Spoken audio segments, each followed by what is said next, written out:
Alrighty, so here is the 2023 501st Battle Pack. This set comes with 4 unique, distinct 501st minifigures with 2 heavy troopers, 1 sniper specialist, and 1 officer. The build is based off of the Republic heavy artillery cannon that we got to see heavily within the Clone Wars.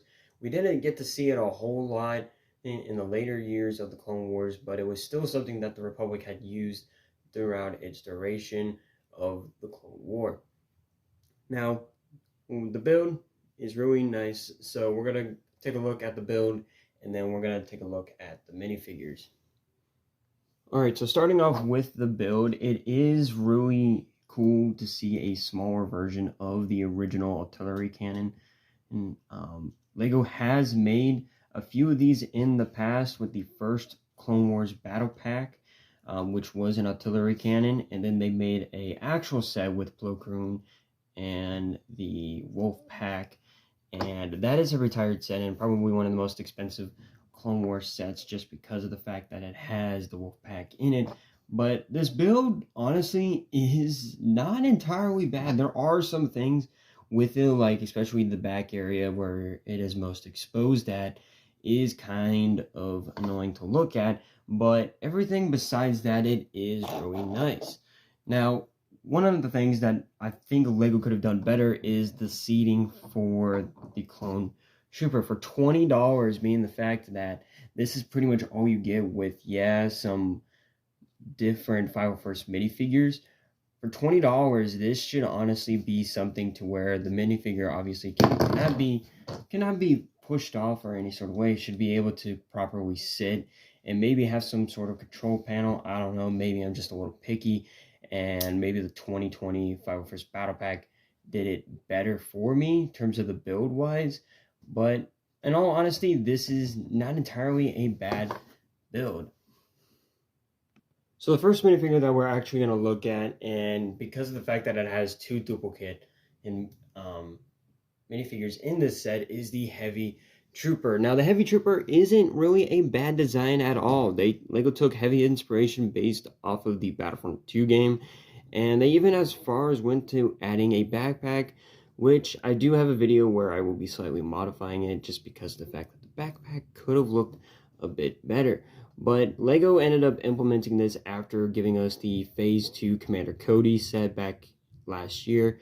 And honestly, the fact that we're now able to add visors and little things on the helmets just makes it a lot better. But this is something that I wish LEGO had implemented earlier before 2021.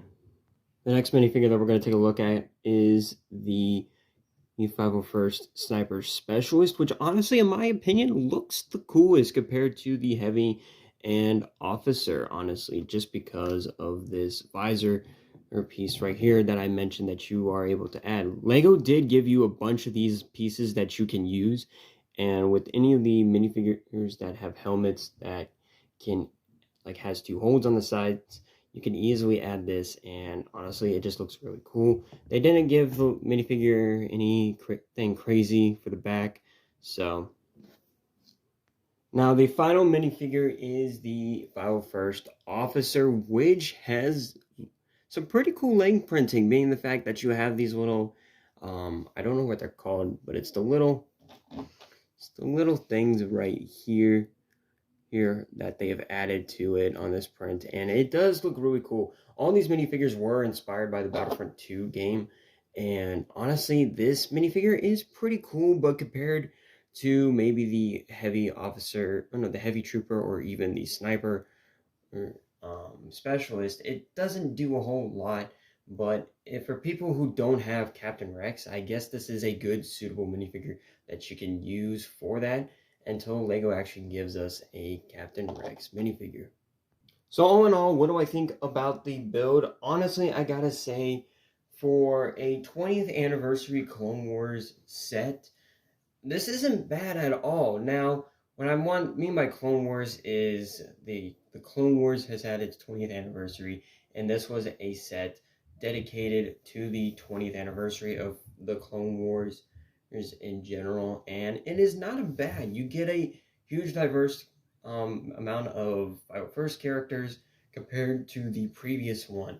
So, but in all honesty, for 20 bucks, it's not a bad set, and it is something that I do recommend getting throughout 2023. I do plan on picking up maybe an extra 3 or 4 more just to grow out my Republic Army, especially my 501st Army. So with that being said, guys, let me know, what do you guys think about this set? And with that being said, see you all next time.